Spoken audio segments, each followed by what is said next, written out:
ವಿದ್ಯುತ್ ಶಾರ್ಟ್ ಸರ್ಕ್ಯೂಟ್ನಿಂದ ಮೆಕ್ಕೆಜೋಳದ ರಾಶಿಯ ಬಣವೆಗಳಿಗೆ ಬೆಂಕಿ ತಗುಲಿ 10 ಬಣವೆಗಳು ಸುಟ್ಟು ಕರಕಲಾಗಿವೆ. ಈ ಘಟನೆ ಹಾವೇರಿ ಜಿಲ್ಲೆ ಸವಣೂರು ತಾಲೂಕಿನ ಕಲಕೋಟಿ ಗ್ರಾಮದಲ್ಲಿ ನಡೆದಿದೆ.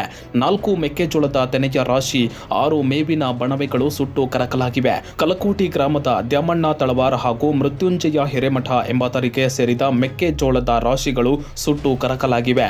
10 ಲಕ್ಷಕ್ಕೂ ಅಧಿಕ ಮೌಲ್ಯದ ಮೆಕ್ಕೆಜೋಳದ ತೆನೆಯ ರಾಶಿ ಸುಟ್ಟು ಹೋಗಿದೆ. ರೈತರಿಗೆ ಇನ್ನಿಲ್ಲದ ಸಂಕಷ್ಟ ತಂದಿದೆ. ಗೋವಿನ ಜೋಳದ ತೆನೆಯ ರಾಶಿಗೆ ಮತ್ತು ಮೇವಿನ ಬಣವಿಗಳಿಗೆ ಬೆಂಕಿ ತಗುಲಿದ ವಿಷಯ ತಿಳಿತಾ ಇದ್ದಂತೆ ಗ್ರಾಮಸ್ಥರು ಅಗ್ನಿಶಾಮಕ ದಳಕ್ಕೆ ಮಾಹಿತಿ ಮುಟ್ಟಿಸಿದ್ದಾರೆ. ಸಿಬ್ಬಂದಿ ಆಗಮಿಸಿ ಬೆಂಕಿ ನಂದಿಸಿದ್ದಾರೆ. ಸವಣೂರು ಪೊಲೀಸ್ ಠಾಣೆ ವ್ಯಾಪ್ತಿಯಲ್ಲಿ ಪ್ರಕರಣ ನಡೆದಿದೆ. ಬೆಂಕಿಯಿಂದ ಹಾನಿಗೊಳಗಾದ ರೈತರು ಸರ್ಕಾರ ತಮಗೆ ಸೂಕ್ತ ಪರಿಹಾರ ನೀಡಬೇಕು ಅಂತ ಮನವಿ ಮಾಡಿದ್ದಾರೆ.